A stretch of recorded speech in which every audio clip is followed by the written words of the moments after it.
नमस्कार, मैं हूं प्रभु चावला और सीधी बात में आज बारी है योग गुरु से सेक्स गुरु बने बाबा रामदेव की। आपका स्टूडियो में बहुत बहुत स्वागत है। प्रणाम प्रभु जी, आपने बड़ी बड़ी उपमाओं से मुझे अलंकृत किया, धन्यवाद। हर विषय पर आप बोल रहे हैं, ये नया विषय जो आपने चुना है, एक ब्रह्मचारी के लिए इस विषय को चुनना अपने आप में बड़ी खबर है गुरु जी।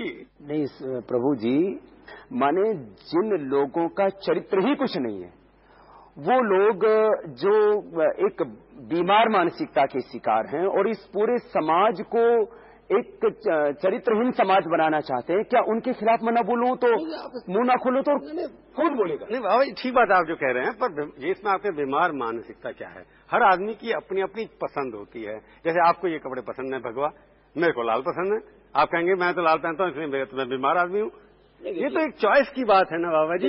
उसको अगर एक आदमी को आदमी से प्यार हो गया तो आपको क्या तकलीफ ली है उससे? बात प्रेम से कोई तकलीफ नहीं। मैं कहता हूँ प्रेम तो मैं तो सारी दुनिया से, माँ बहन बेटियों सबसे प्यार करता हूँ। प्रेम तो हमारे जीवन की सबसे बड़ी ताकत है और वह हमारी संस्कृति की सबसे बड़ी धरोहर और हमारी जीवन की सबसे बड़ी विशेषता है। लेकिन ये प्रेम में सेक्स कहाँ गया? माने जो समलैंगिकता में बात करते हैं कि मुझे उससे प्यार हो गया, तो वो कहते दूसरे को मादा बोलते हैं। अरे आदमी को मादा बोल रहे हैं, इससे बड़ा और मानसिक दिवालियापन क्या होगा? नहीं तो औरतों के लिए भी तो है ना, ये समलैंगिकता तो दोनों के ऊपर लागू हो रहा है ना, जो कानून बना है। नहीं, वही तो मैं बात कर रहा हूँ कि ये बहुत बेहुदी बात है, अतार्किक बात है, अवैज्ञानिक बात है, असांस्कृतिक बात है।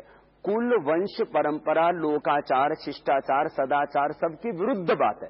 माने हमारे संविधान में माना कि संविधान के अनुच्छेद 14 से लेकर के 30 तक हमें समता और स्वतंत्रता के अधिकार दिए गए, लेकिन वहीं पर संविधान के अनुच्छेद 19 में यह भी कहा हमारे संविधान निर्माताओं ने कि लोक व्यवस्था शिष्टाचार या सदाचार के हितों के विपरीत जो हमारी वैयक्तिक स्वतंत्रताएं हैं, ये स्वतंत्रता नहीं, मैं तो कहता हूं ये तो मूर्खता, उच्छृंखलता और पशुता से भी नीचे की चीज है। इसको कैसे मान्यता दे सकते हैं? इन लोगों को गलत आदत बढ़ गई है। इनको उचित यौनाचार या सदाचार के लिए प्रेरित किया जाना चाहिए, इनके लिए पुनर्वास केंद्र होने चाहिए, नहीं कि इनको कानूनन प्रोटेक्शन देना चाहिए। भाव एक बात बताइए, जब जानवर से आदमी बन गया, एक विकास हुआ ना आदमी का, तो जानवर से तो कई चीजें बदल गई। जो जानवर करता है हम तो नहीं करते।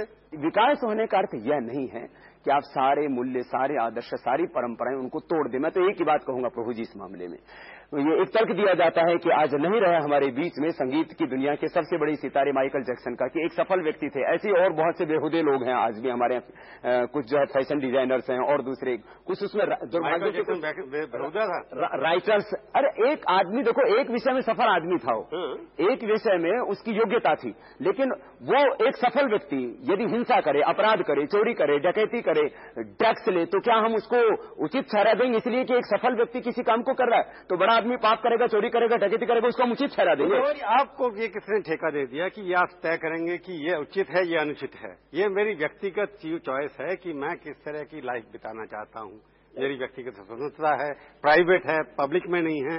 तो उससे मैं जो जिससे मर्जी प्यार करूं, जिससे मर्जी सेक्स करूं, कैसे करूं, इसका मतलब क्या? आपको आप इसको बीमारी मानते हैं क्या? हाँ देखिए, ये बीमारी है, ये एक ऐसी बीमारी है जो मानसिक कुंठा वालों को, जैसे डिप्रेशन एक बीमारी होती है, फोबिया एक बीमारी होती है, डर एक बीमारी होती है।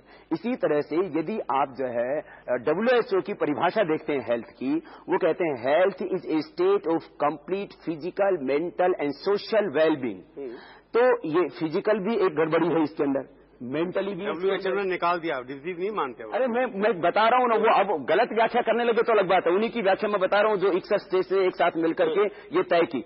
Health is a state of complete physical, mental and social well-being and not merely the absence of disease or infirmity। तो ये infirmity भी है, ये एक बीमारी भी है, ये एक फिजिकल बीमारी भी है। और सबसे बड़ा पागलपन होता है आदमी के अंदर काम का। तो काम में अंधा होकर के आदमी गलत करने लगे, उसी को सही ठहराने के लिए भी वो कानून का आश्रय लेने लगे, संविधान का आश्रय लेने लगे, तो ये तो बहुत गलत बात हो जाएगी। और मेंटली भी वो लोग सिक होते हैं। लोग वो यूं कहते हैं कि जी ये तो जो है ना जेनेटिक लिए हमारे अंदर होता है। तो मैं कहता हूं जेनेटिक नेचर नहीं, ये जेनेटिक डिसऑर्डर है। और मैं तो एक और बात इसमें जोड़ता हूं प्रभु जी, मुझे तो ऐसा लगता है जो इसके समर्थक हैं, जो लोग कहीं ना कहीं परोक्ष रूप से इसको प्रोटेक्शन दे रहे हैं या जो मौन बैठे हैं, वो सारे के सारे कहीं ना कहीं या तो वो होमोसेक्स हैं और हेटेरोसेक्सुअल भी थे ना, दोनों काम करते हैं। और भी पता नहीं क्या क्या होगा। प्रभु जी आप बताओ, इनके आज ये कह रहे हैं कि हमें ये करने की स्वतंत्रता हो, कल ये कहेंगे कि हमें विवाह करने की स्वतंत्रता। विवाह कर गया है मध्य प्रदेश में 2 लड़कियों ने शादी की है और कोर्ट। आज ये विवाह की बात आएगी, फिर जो है इसके बाद में संपत्ति के बंटवारे को लेकर के बात आएगी, फिर इनके बच्चे तो पैदा नहीं होंगे, फिर एक गोद भी लेने की बात आएगी। जो आदमी खुद एक प्राकृतिक जीवन नहीं जी रहा है, जो माँ नहीं है, जो एक वास्तव में सच्चा पिता नहीं है, वो बच्चे कैसे पाल पाएगा? तो मैंने एक गलत परंपरा की हम शुरुआत कर रहे हैं और इसका अंत बहुत खतरनाक होगा।